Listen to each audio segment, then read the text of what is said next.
북한이 미사일 및 7차 핵실험 가능성에 대해 펜타곤 대변인 라이더 장군은 미국은 만일의 사태에 대비하기 위해 지역의 파트너 및 동맹국들과 긴밀히 협력할 것이라고 말했습니다. 오늘 펜타곤 브리핑에서 북한이 대규모 군사열병식을 준비하고 있는 가운데 김정은이 돌발적인 도발을 할 가능성이 있느냐는 본 기자의 질문에 펜타곤 대변인 라이더 장군은 미국은 북한의 7차 핵실험 가능성에 대해 여전히 우려하고 있고 우리가 계속 이것을 주시하고 있다고 말했습니다. 또한 중국과 타이완의 충돌에 대해서 만약에 중국이 타이완을 침공한다면 주한미군이 개입되게 되는데 이때 한국이 이 사태에 관여하기를 원하느냐는 질문에는 우리는 인도태평양 지역 전역에 걸쳐 다양한 역량을 유지하고 있고 그중 적어도 약 3만 명의 미군이 한국에 주둔하고 있으며 한국 동맹국들과 함께 한국을 보호하기 위해 일하고 있다고 말하면서 주한미군이 한국에 대해 안보 공략에 역량이 없음을 에둘러 말했습니다.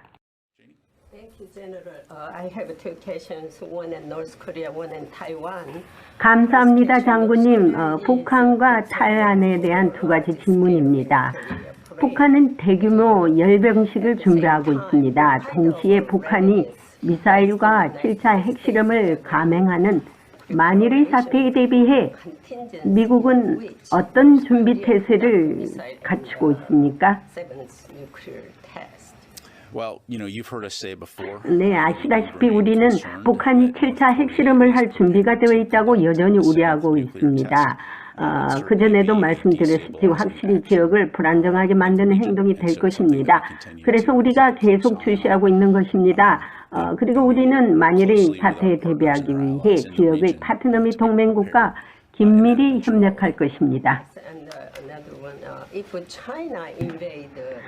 만약에 중국이 대만을 침공한다면 주한미군은 대만으로 이동할 것이고 미국이 개입할 것입니다.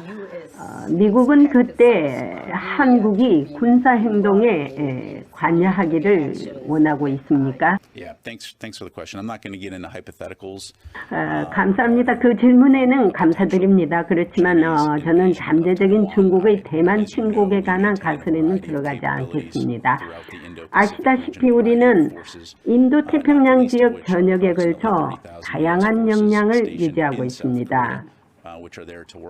그리고 그중 적어도 약 3만 명의 미군이 한국에 주둔하고 있으며 한국 동맹국들과 함께 한국을 보호하기 위해 일하고 있습니다. 미국은 북한의 어떠한 도발에도 대응할 준비가 되어 있다고 거듭 말하고 있습니다. 그렇지만 확장 억제가 유일한 방법이라는 것을 강조한 미국이 북한의 핵 선제 공격에 대해 구체적인 대응 방법을 한국과 실질적으로 공유하기 전에는 아직도 한국민들은 불안해하고 있습니다. 또한 중국이 타이완을 침공하면 미군이 개입되고 한국도 관여하게 되면 한반도의 안보 공백이 생길 수 있습니다. 미국은 현재 우크라이나와 타이완을 우선순위에 두고 있습니다. 한국을 지키기 위해 결코 샌프란시스코를 버리지는 않을 것입니다. 한미 간의 신중한 논의가 시급한 때가 아닌가 생각해 봅니다. 펜타곤에서 보이스 오브 워싱턴 제니박입니다. 자, 조은진 대표님도 반갑습니다. 반갑습니다. 잘 지내셨죠? 우리는 이제 설 연휴를 마치고 네. 지난주 설 연휴 마치고 이제 출근했는데 한국이 극한 한파가 와서 네. 완전히 동토의 계절이 됐습니다. 네, 그렇습니다. 오늘부터 조금 풀리는 것 같아요. 네, 여기도 굉장히 춥습니다. 자, 오늘은 어떤 이슈를 얘기하고자 하는데요. 최근 설날을 기념해서 캘리포니아에서 아시안 혐오 범죄가 또 일어났습니다. 총격 사건이 일어났고요. 바이든 대통령도 이번 조금 전에 제가 또 보낸 거 보시겠지만은 설날 첫 구정 행사를 백악관에서 했습니다. 그래서 뭐 아시안계, 뭐 중국계, 한국계, 뭐 일본계 여러 아시안계를 모아다가 위로를 잔치를 했거든요. 사실은 그 위로가 아니죠. 여러 가지 이제 은근데 자 이런 문제가 블랙 메럴이라 그래가지고 검은 사람들이 총격에 맞으면은 떼거리로 일어납니다. 그래가지고 이제 대통령까지도 나섰는데 어찌하여 아시안계가 총격전이 이렇게 많는데도 불구하고 아시안 목소리가 낮거든요, 보이스가. 그리고 이제 대통령이 직접 나서지도 않아요, 연방정부. 이렇게 할 때 어떤 한국에서 어떤 외교적으로 이런 것을 또 얘기할 수 없는가 하고 제가 여쭤보는데 어떻게 생각하십니까? 이런 실질적으로 미국의 뭐 인종차별 문제, 이거는 뭐 오래된 일들 아닙니까? 네, 이번에 흑인 소년의 집단 구타에 의한, 경찰 집단 구타에 의한 사망, 또 그 네, 전에 총격 중국계라고 알려져 있죠. 네, 총격의 사례, 뭐 이런 부분들이 나와서 한국에 있는 저희들로서는 아무튼 총기에 대한 소지를 하지 그렇죠. 않는 것이 대한민국에서 대단히 잘한 거다, 음, 이렇게 보고 있고요. 또 하나는 우리 아시안계의 목소리가, 네, 이게 동양계의 목소리가 미국의 정가에 아직까지 자리 잡지 못하고 있다, 그렇죠. 이런 인식들이 강하게 있는 거죠. 아시안계가 사실은 한국을 비롯해서 중국, 일본을 중심으로 다 흩어져 있잖아요. 그렇죠. 중국은 또 대만 화교와 중국 본토 음, 사람들, 일본도 한국과의 관계, 뭐 이런 부분들이 끌어와서 동양 전체를 하나로, 아시아권 하나로 이렇게 보기에는 음, 분열도 많고 여러 가지 애로사항이 있다, 이렇게 보고 있지만은, 한편으로 봐서는 이 인권 문제고 음. 총기에 의한 그 어떤 사고, 혹은 그 집단적 폭행에 의한 사고, 이런 부분들은 굉장히 미국으로 봐서는 차가운 부분이죠. 그래서 이 부분들이 미국 스스로도 이제는 총기 문제에 대한 여러 가지 반성들을 하고 지 않습니까? 근데 그 총기를 자유롭게 가질 수 있는 그런 상황에서는 어차피 피할 수 없이 총기 사고가 날 수밖에 없다, 이렇게 보는 거죠. 근데 어느 정권도 이 총기 문제를 뭐 다루지 못하더라고요. 그리고 이제 미국에서도 솔직히 말하면 아시안에 대한 차별 문제도 많습니다. 연방정부 일하는 사람들도 차별을 받고 있고요. 하물며 여러 곳곳에서 보이지 않는 차별화를 받고 있는데도 불구하고 이제 말을 안 하고 있는 것인데, 이번에 바이든 대통령이 지난 Thursday는 아주 좋은 말을 했어요. 어떻게 말하냐면은 누구도 어떤 사람도 미움을 받을 자격이 없다. 그리고 모두와 품위와 존중으로 대우를 받을 자격이 있다라고 하면서 침묵은 공모다. 이랬거든요. 그러면 침묵하는 자가 공모라면 얼마나 많은 연방정부에서 침묵을 하고 있습니까? 이거를. 그래서 이건 어불성설이라고 보고 있고요. 하여간에 미국도 여러 가지 인권 문제에 대해서도 아마 다시 다뤄야 될 것 같습니다. 예. 오늘은 미국 국민들이 아마 그런 부분에 대해서 따갑게 생각할 거예요. 음, 아무튼 자유우방 국가로서의 경찰 국가의 역할을 한다는 것은 굉장히 높은 도덕적 잣대가 필요한데, 미국 자체 내부에서의 그런 문제점이 있다는 것은 미국 스스로도 굉장히 무거운 부분이고, 아무튼 반성해야 될 부분이다, 이렇게 보고 있고요. 어차피 뭐, 거기에 미국의 그 사실은 저 차별적인 부분에 있어서 우리 제니바 기자께서 백악관이나 국무성, 국방성에 이렇게 출입해서 목소리를 내주는 데서 감사를 전합니다. 소리를 내도요, 혼자 약합니다. 그런 등이 해도 그거 하는데. 자, 여기는 이제 인권 문제는 여기까지 두고요. 최근에 김여정이가 또 한바탕 했더라고요. 담화문을 발표했더라고요. 그, 미국이 대포를 이제 우크라이나 지원한 데 대해서 뭐 친러 일로를 가겠다고 하는데, 뭐 그 사람들이 어차피 친러로 가고 있는 사람들 아닙니까? 그런 데 대해서 또 이제 한국이 이제 재고품, 그러니까 군수품을 우크라이나 주기로 했거든요. 미군이 가지고 있는 군품. 아마 그런 것도 이제 조만간에 나올 겁니다. 자기네들은 왜 우크라이나에 지원하면서 우리는 못하냐. 지금도 그런 말을 하거든요. 그러면 지금 바그너 그룹이라고 러시아의 바그너 그룹이 지금 북한하고 지금 무기 거래를 하는 게 포착이 됐지 않습니까? 이에 대해서 어떻게 생각하십니까? 김여정이 저렇게 난리 법석을 떠는 것은 어느 용병그룹의 북한의 무기 판매가 이제 밝혀진 거 아닙니까? 예. 그것을 시습화시키고 또 무마하죠. 잠재우기 위한, 무마하기 위한 그러한 술책이 하나다 이렇게 볼 수가 있고요. 뭐 김일성 3대 세습 정권이 항상 중국과 소련을 등거리 외교를 통해서 시기에 따라서 중국에 붙었다, 소련에 붙었다, 러시아에 이런 상황들을 전개하고 있죠. 지금 뭐 러시아 상황들이 그렇게 원만하지 못한 상황에서 경제적으로는 중국을 바라보고 또 군사적인 면에 있어서는 또 러시아하고의 손을 잡아야 되는 그런 상황에 이중적 잣대를 가지고 있는 것이 분명하지 않습니까? 네. 언제 북한 괴뢰 정권이 소련과 원리했습니까? 잠시 그런 제스처를 취한 적이 없지. 지금까지 똑같은 외교 스탠스를 가지고 있는 거다. 이렇게 저는 보고 있습니다. 그리고 이제 최근 유엔 사령부가 지난번 북한이 그 드론을 침범을 했는데 한국에 드론을 또 보냈지 않습니까? 북한으로. 무인기에. 비행기에. 그거에 대한 마지막 결론이 양쪽 다, 남북한 양쪽 다 전전 위반해라고 이제 결론을 내렸는데 이에 대해서 어떻게 생각하십니까?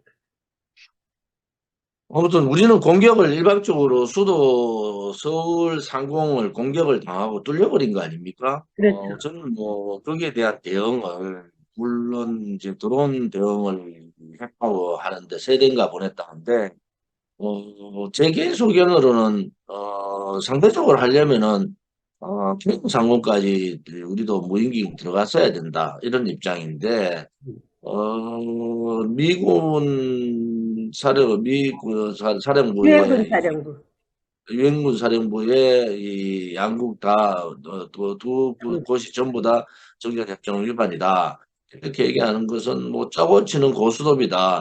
음, 드론이나 무인기를 보낼 때 미국과 협의를 안 하고 보냈을 리가 없잖아요. 그렇죠. 우리가 이렇게 적극적인 대응을 하겠다고 미국이 알고 있는 입장이다. 이래 보는데 지금 입장에서는 정전협정 위반이라는 것은 아무튼 유엔군 사령부의 기본적인 입장을 그냥 통지한 거다 이래 보는 거고 음, 앞으로 이제 이 비대칭 전력에 대한 문제들이 상당히 심각하게 대두되지 않겠습니까? 예. 그것이 이제 무인기뿐만이 아니라 미사일 혹은 또 다른 이제 비대칭 전력, 잠수함 뭐 이런 부분들에 대한 비대칭 전력에 대해서 한국이 어떻게 대처해 나갈 거냐 이런 부분들이 굉장히 오히려 북한의 핵보다도 우리한테 실질적인 위협을 주는 거는 비대칭 전력에 대한 저들의 공격 이런 부분도 실질적인 위협을 주기 때문에 예. 미국이 뭐 두 나라 다가 남북한이 다 됐다. 정전협정에 위반했다 하는 것은 그것은 미국의 스탠스를 그냥 보여주는 거다. 그래서 예. 뭐 별로 크게 신경 쓸 이유가 없다 이래 보는 거죠. 저도 이제 그거를 이렇게 반박을 했습니다. 미 국방부에. 자, 걔네들이 먼저 침범을 했고, 우리는 반격을 했다. 대응 차원에서 했는데, 그것이 어떻게 우리가 잘못된 거냐. 똑같이 벌을 받아야 되는 것처럼 얘기를 하느냐. 정정해져. 그러면 다음에 어떤 형태로든 쟤들이 침범을 해도 우리는 반격 대응하지 말라는 것이냐. 그러니까 이런 말을 하더라고요. 정전협정의 위반이라는 것은 뭐를 얘기하냐면은, 그 선을 넘지 말았어야 된다는 거야. 그러면 총을 쏘는데 당연히 총알이 넘어가는 것이지 안에서 어떻게 하냐. 그게 아니야. 원점 타격을 해라 이거예요. 원점 타격. 그렇게 보내가지고 선을 넘어서 보내간 거는 어떤 형태로는 그거는 정전협정 위반이니까 원점 타격이라는 것은 뭐냐면은 선을 넘지 않고 이쪽에서 라인을 넘지 않고 총알을 쐈을 때 쟤들의 대응을 하면서 쐈을 때 총알이 넘어간 거는 괜찮다 이거예요. 근데 이거는 홀 바디가 넘어갔다가 다시 왔다는 거에 대해서는 그렇다 이래가지고 전 그거는 뭐 주한군, 유엔군 사령부에서는 할 수 있는 얘기다. 단지 하나, 우리는 그 1대1 대응 혹은 1대10의 대응을 할 수밖에 없는 그런 상황이다 보고, 윤석열 대통령이 북한 인권 문제에 대해서 북한 주민들이 제대로 인식을 해야 된다. 이렇게 하면서 이제 어, 전단지, 예, 전단지 그 부분에 대한 긍정적인 시그널을 준 거에 대해서는 네, 상당히 잘한 일이다. 이래 보는 거죠. 네, 북한의 가장 큰 아킬레스건은 북한 내부의 북한 주민들이 지금의 북한의 실상을 제대로 알게 되는 그런 현상에 대해서 굉장히 두려움을 느끼고 있지 않습니까? 그렇죠. 그것이 이제 자유민주주의의 어떤 자유의 바람이 들어가는 건데, 북한도 부정과 김정일이나 김일성 시대 같이 통제로서만 살 수 없다는 것을 이제 알기 때문에 마음대로 시장 경제를 받아들일 수밖에 없잖아요. 장마당이 생기고 이렇게 하려면은 정치권 혹은 군사력을 가지고 있는 그런 군대에 대한 확실한 통제력을 북한이 김정은 정권이 가져야 된다. 그런 입장으로 봐서는 아무리 통제를 하더라도 평양뿐만 아니라 북한 전역을 통제할 수는 없는 거잖아요. 그래서 윤석열 정부가 전향적으로 북한 인권을 알리는 북한의 실상을 알리는 전단지 살포에 대한 부분에 대해서 긍정적인 생각을 갖고 있는 데 대해서는 환영하는 겁니다, 저는. 예. 그런데 이제 최근에 어떤 분석이 나왔느냐면은 북한은 절대 오픈하지 않을 것이다. 북한이 오픈한다는 것은 곧 김정은 정권이 무너지고 김정은이가 더 이상의 정권을 잡지 않는 것이 되기 때문에 어떤 형태로든 이렇게 봉쇄를 하고 외부의 소식을 못 듣게 하는 차단이 그게 제1의 김정은 정권을 유지하는 것이라고 보는 거예요. 오픈한과 동시에 김정은이는 죽어요. 그렇기 때문에 김정은이가 자꾸 핵무기를 하면서 마치 한국이 쳐들어오고 미제가 쳐들어오고 뭐 이런 식으로 선전한다는 것은 북한이 오픈을 하지 말고 그만치 북한이 긴장돼서 내 말을 들어라. 예를 들면 김정은이 말을 따라야 된다라고 이제 억압정치를 쓰는 거죠. 지금 북한 김정은이 신년에 얼굴을 보이고 한 달째 지금 잠적을 한 상태에서 김여정이 나와서 좀 강경 발언을 했지 않습니까? 네, 그래서 지금 제니바 말씀대로 김정은은 자기 나름대로 필요할 때 잠깐 잠깐씩 보이고 그 그렇죠. 외에는 이제 은둔하는 그런 상황이 될 거다. 왜냐하면은 지금 북한의 지금 식량난이 괜찮지 않습니까? 네, 한국의 이제 이재명 경기도지사 이하영 재단 또 아태재단 아시아태평양 또 이제 상방울 이 연계대가 있는 윤석열 정부에서 지금 북한 현금 지급 문제 또 기타 유류라든지 유엔 제재에 반하는 그러한 부분들을 지금 하나하나 미국과 공조해가 파헤치고 네, 있는 거 아닙니까? 네네. 그러한 부분에 있어서 북한이 굉장히 두려워하는 부분, 그게 돈줄 차단이 된 거 아니겠어요? 그런 부분에 있어서 신경질적인 반응을 내는 것은 북한이 그만큼 어렵다라는 것을 반증해 주는 거다 이렇게 볼 수 있고요. 또 항상 우리가 옛날에 보릿고개가 있듯이 이 이제 설이 지나고 나면은 저 춘공기 그러니까 보릿고개식으로 식량난이 심각해지는 상황이 오기 때문에 북한의 식량난 부분에 있어서 북한 내부의 동료가 상당히 있을 것 같아요. 내부 동료가를 막기 위해서는 북한 주민들의 시선을 외부 쪽으로 바깥쪽으로 해야 되기 때문에 그런 부분에 있어서의 북한의 도발 부분에 대해서는 우리가 예의주시를 해야 하고 대비를 해야 된다 이렇게 봅니다. 좋은 말씀이신데요. 북한이 90년 초에 보릿고개에 있었을 때 해외에 있는 자기네들 대사관에 있는 외교관들이 월급을 몇 달을 못 받았어요. 그리고 이제 하물며 저기 뉴욕에 있는 대표부의 사람들의 얘기를 들어보면요. 하루에 5불 가지고 생활하라는 명령이 떨어졌다. 5불을 어떻게 생활합니까, 하루에? 햄버거도 하나에 뭐 7, 8불 하는데 그런 날이 있었거든요. 그런데 북한이 유지한 거는 한국에 지금 산소 호기를 문재인 정권이 대준 거 아닙니까? 예를 들어서 금방 쌍방울 얘기가 나왔는데 600만 불을 왜 줘야 돼요?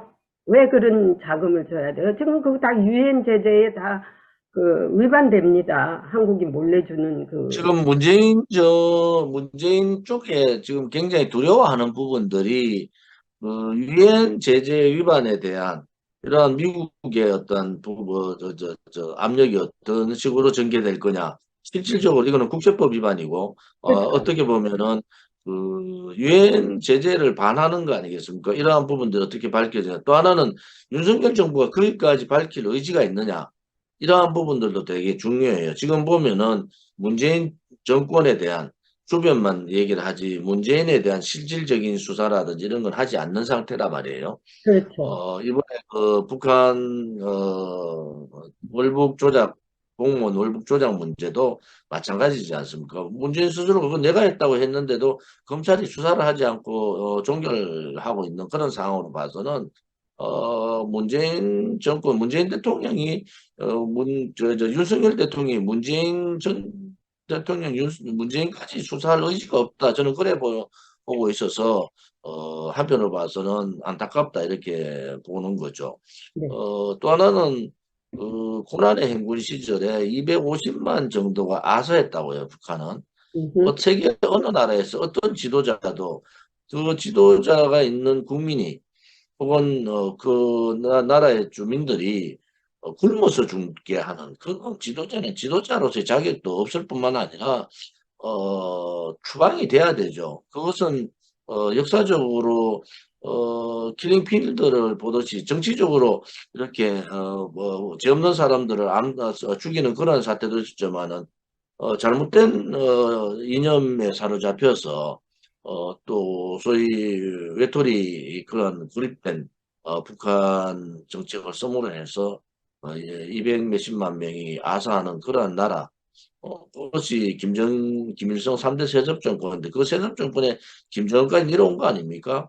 그렇죠. 그렇게 봐서는 국민을 굶어 죽이는 그러한 체제는 하루라도 빨리 없어져야 된다라는 생각을 저는 가지고 있는 거죠. 이제 내일이면 아마 어스틴 국방장관이 한국에 도착할 겁니다. 그래서 이제 아주 심각한 여러 가지 요 최근에 핵 문제라든지 확장 억제를 많이 이제 대화가 있을 건데요. 최근에 어떤 말이 있었느냐면은요. 그러니까는 인도 태평양 전 안보 담당 차관이 이런 말을 했어요. 한국은 여기 그대로 보면은 한국은 주권국으로서 충분히 자기들이 원하는 것을 가질 수 있다. 그런데 이것이 이제 예전에는 금기 상황이었지만은 지금은 때가 상황이 많지 이거에 대해서도 한미 간에 서로 대화를 해야 된다라고 나오거든요. 그래서 이제 한국의 자체 핵무장에 대해서도 미국도 어느 정도 지금 붐이 일어나고 있습니다. 자, 이게 뭐냐면은 결국은 이거예요. 지금 중국이 북한이 핵을 완전히 개발하고 미국까지 쏠 정도로 됐는데도 불구하고 방관하고 있었지 않습니까? 핵무장 포기도 안 시켰지 않습니까? 자, 그렇게 되면 한국이 핵무장을 하겠다는 말만 들어도 지금 없어 한다고요. 그러면 중국을 견제할 수 있는 지금 어떤 이유가 대가 있다고. 자, 그러면 중국 너가 북한을 핵무장 안 썼기 때문에 한국이 하려고 하는 거 아니냐는 미국으로서의 어떤 이유가 생기는 것이고 또 이것이 핵이라는 것이 우리가 핵무장을 한다는 것이 꼭 북한만을 어떤 안보 대응하기 위해서가 아니라는 것이에요. 그 러시아도 있고 중국도 있고 앞으로 보면은 누가 우리의 적이 될지도 몰라요. 동맹국도 적이 될 수 있는 상황이 될 거라고요. 이런 상황에 대비해서 한국이 핵을 갖겠다는 데에 대해서는 that's not obligation이라는 거예요. 그것도 맞는 말이에요. 그래서 윤석열 대통령이 일단 끄잡아낼 때도 단지 북한이 핵이 해결되지 않은 한이라는 전제를 달았지 않습니까? 제가 그거를 항상 주시하는 게 뭐냐면은 미국가 있은가 하고 한국에서 생각하는 거하고 또 틀리는 거면서 저는 여러 가지 종합적인 것을 볼 때 한국도 핵무장을 해야 된다는 것이 긍정적인 입장이라고 보고 있거든요. 지금 문제는 한국의 핵무장 이전에 이제 거쳐야 될 사항들이 네. 북한 핵을 인정해야 되는 상황이잖아요. 북한 핵을 인정해야 되는 상황이라고. 인정을 그런데 안 해도 되는 이게 상황이죠. 지금은 북한 핵을 우리가 인정할 수 없다는 것이 한미 간의 공통된 의견이잖아요.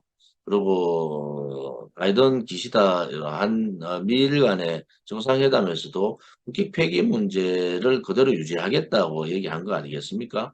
그런데 우리가 나서서 핵 문제를 자꾸 얘기하면은 그때 미국의 입장 변화가 우리가 잘 체크를 해야 돼요. 뭐냐 그러면은 그래 되면은 좋아 너것도 핵무장에 대해서 얘기를 하니까 그럼 북한 핵을 인정하고 군축으로 들어가겠다.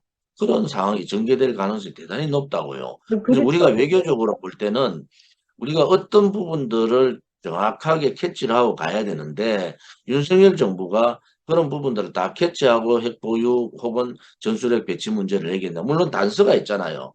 북한의 해결 포기하지 않을 경우에 그러면 저는 그 단서가 잘못하면은 북한 핵 보유국으로 인정하면서 우리는 아무것도 얻지 못하는 상황이 될 가능성이 대단히 높아요. 그 가능성이 대단히 높아지는 그거는 상황이기 때문에 감수를 해야 되죠. 제가 그 우려하는 것은 북한 핵을 핵 보유국으로 인정하고 군축을 통해서 핵 감축 상황으로 가면은 북한은 이미 핵 보유국이 된 상황이 되지 이미, 않습니까? 이미 그러면 북한은요, 법적으로 국제적으로 그걸 인정하느냐 안 인정하는 건 굉장히 중요하지 않습니까? 아니 저도 대한민국 핵을 가지고 있고 전술을 가지고 있으면 얼마나 좋아요. 단지 하나 외교적으로 완벽한 상황을 만들지 않고 북한 핵은 인정하고 핵 보유국으로 인정하고 한국은 전술핵이나 핵을 가질 수 없는 상황이 전개될 가능성이 대단히 높다는 겁니다. 그런 부분에 있어서 우리가 굉장히 예의주시하고 고민을 해야 된다.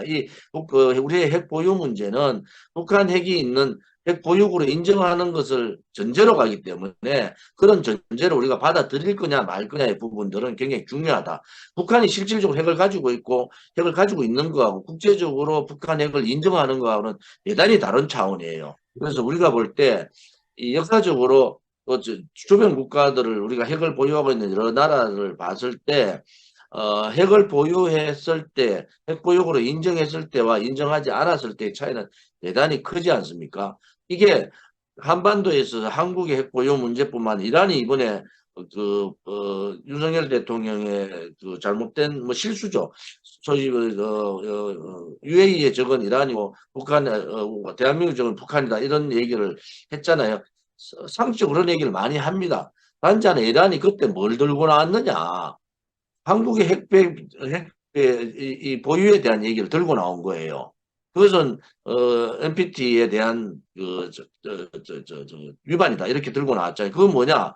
이란이 한국의 핵 관련해서 이렇게 얘기를 하는 것은 자기 스스로도 이제 미국 보고 우리도 핵 문제에 대해서 너희들 간섭하지 마. 이 얘기를 전달한 거란 말이에요.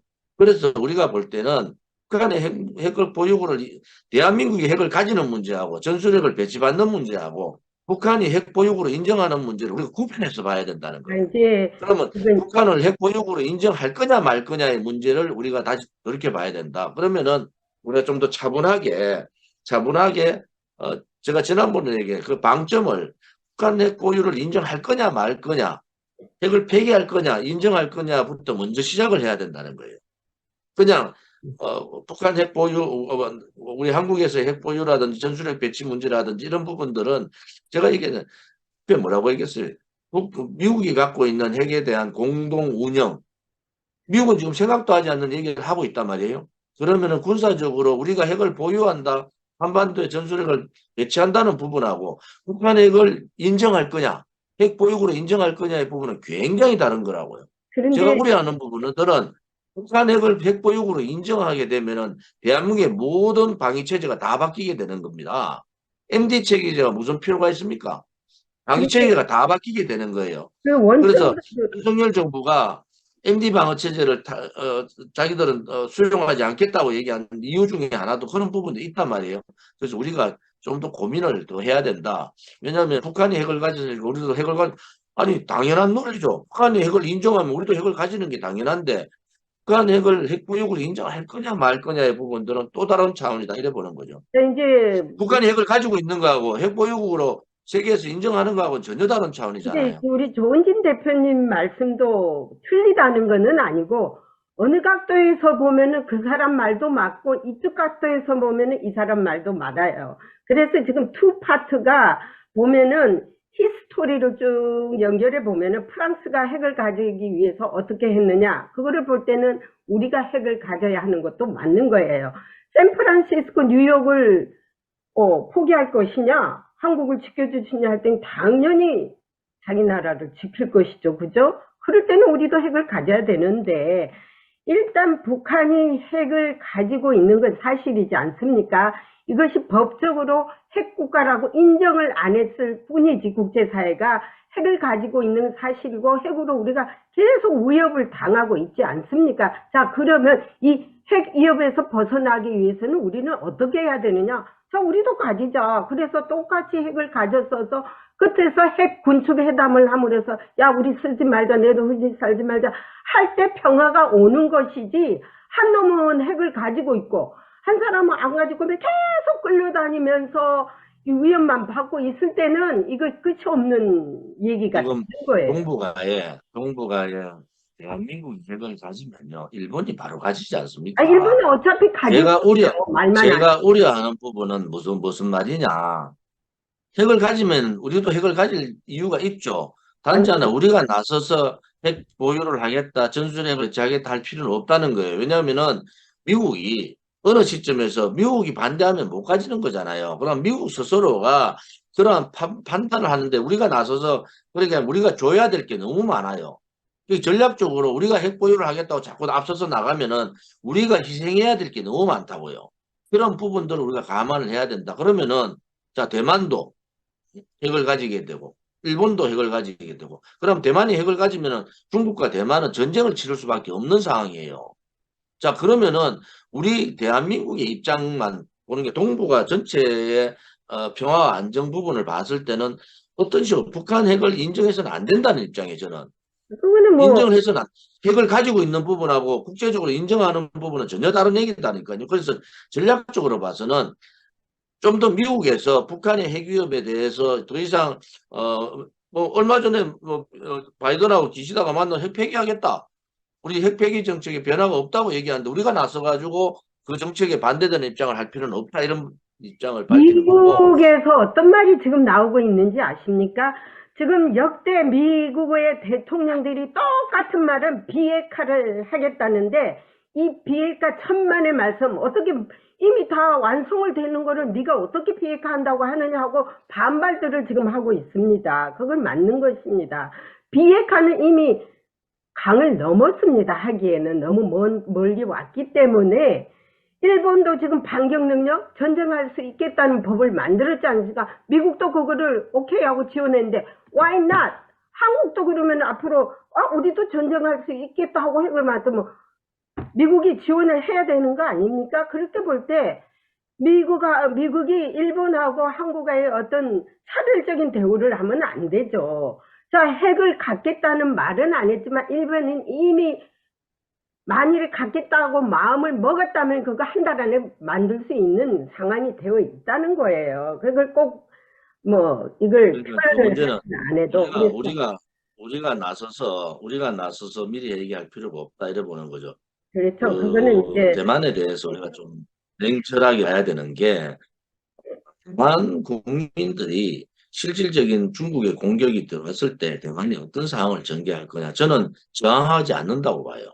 이제 핵을 쓴다는 대만이 중국이 공격이 오면요 저항하지 않습니다.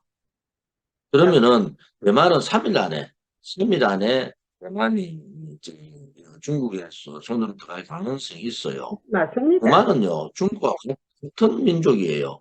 그래서 네. 우리가 우려하는 부분들은 그러한 부분들이 다 맞물려 있단 말이에요. 그래서 우리가 보유에 대한 부분들은 미국이 우리보다 더 더 앞장서서 할 필요가 있을 때가 옵니다. 그러면은 그 시점에서 우리가 자연스럽게 미국하고의 핵 보유 문제, 전술핵 배치 문제를 물밑에서 저쪽에 가면서 하면 된다. 이렇게 보는 거지. 우리가 나서서 음흠. 뭐 듣기가 시원하잖아요. 우리가 나서서 하는 것은 우리 대한민국이 내놓아야 될 게 너무 많다. 그러면 그 내놓아야 될 거는 주한미군까지도 내놔야 될 가능성이 있어요. 그런 부분까지 우리가 봤을 때는 굉장히 예민하다. 그래서 그런 부분을 우리가 좀 더 정부가 전체를 봐서 우리가 어떤 또 스탠스를 가지고 가야 될 거냐는 것은 외교적으로 굉장히 고민을 해야 될 부분이다. 제가 중국에 대해서 좀 많이 알잖아요.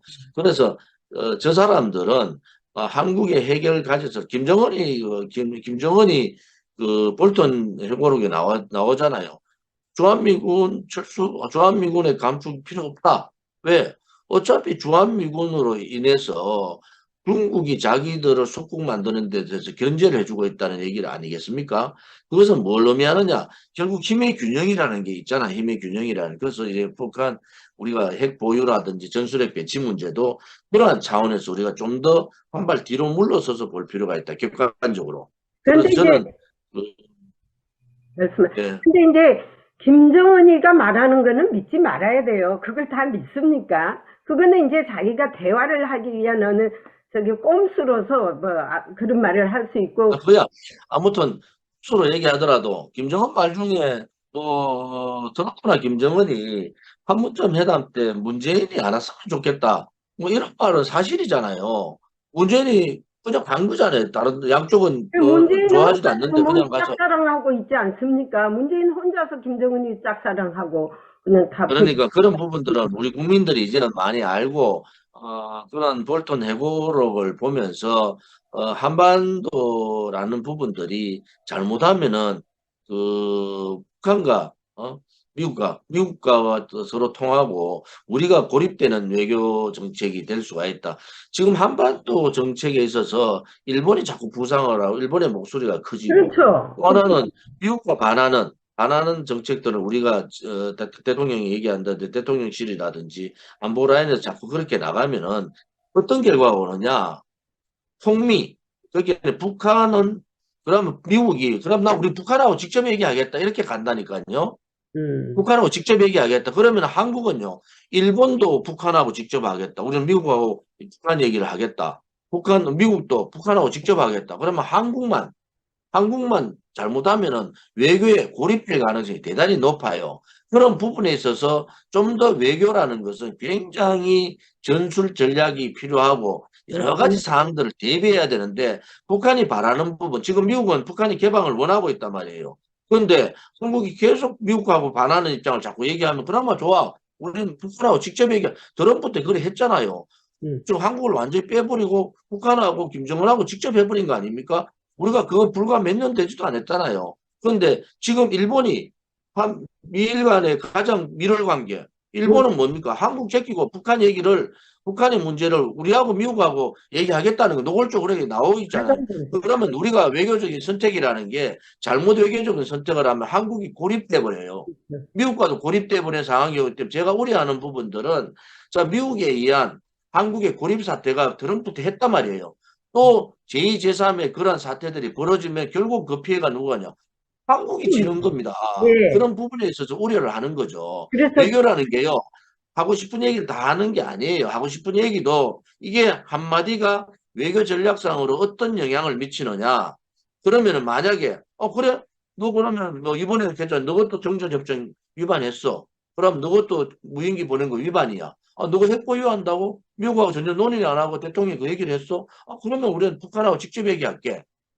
자, 그래 되면은 그 피해는 누가 한국이 보는 겁니다. 한국이. 결국은요. 한국은 대기업들이 가가지고 대기업들이 가서 엄청난 돈을 미국에다가 뿌렸어요. 자도 한다고. 한국이 얻어낸 건 하나도 없다고. 그러면 실리 외교라는 게 뭡니까? 우리가 지켜야 될 안보 문제는 한미동맹을 통해서 지키고 그 대신에 미국에서 얻어낼 걸 얻어내야 되는데 우리는 주기만 다 주고 얻어내지 못하면서 자기 목소리를 지금 내고 있다고. 그럼 자기 목소리를 내는 것은요.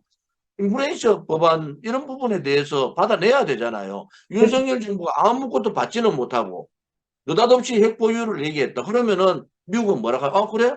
너는 그럼 누구들을 해? 나는 북한하고 직접 얘기할게. 오케이. 그게 불과 2년 전의 얘기예요. 2년 전에, 아니, 한 3년 전에 그런 사태가 벌어졌잖아요.